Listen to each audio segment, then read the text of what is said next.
Hello guys good morning अब good afternoon भन्ने बेला भइसक्यो। आज चाहिँ म उठेर उठ्ने बित्तिकै पसल गएँ। पसल गएर खाना खान आएको।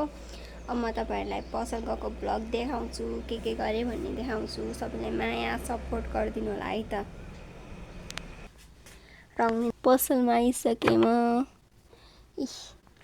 हाम्रो पेन्ट पसल छ। काम गर्दैछु कि गाइज आज चाहिँ म बिहानै।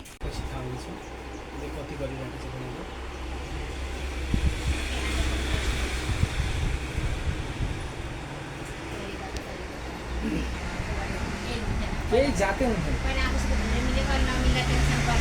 लास्टै टेन्सन गर्नु पहिले जस्तै जयराम जस्तो भएको मलाई टेन्सनै हुन्थेन। गाइस म पसल आइसकेँ खाना खाएर। यो चाहिँ हाम्रो पसल हो, हेर्नु यस्तो छ। यो देवचुली 13 हो, दौललीमा पर्छ। सब पेन्ट लाउन हो भने तपाईँहरूको घरमा ग्यारेन्टी सहित 5, 6, 7 जति वर्षको पनि हुनसक्छ। यहाँ ग्यारेन्टी सहित पेन्ट पाइन्छ। यसो चोकमै छ हाम्रो पसल, चोकभन्दा यति भित्र छ। म चाहिँ खाना खाएर आइसकेको छु। अनि आज चाहिँ यस्तै भयो, यहाँ एकदम भिड भयो।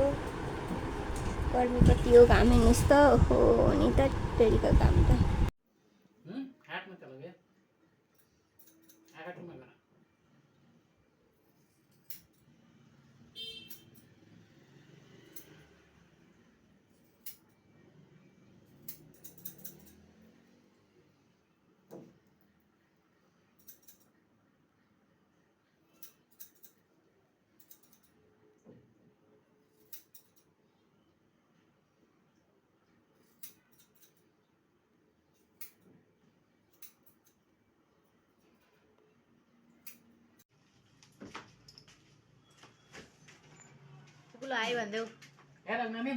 गर्नुपर्छ पसलमा गाइस।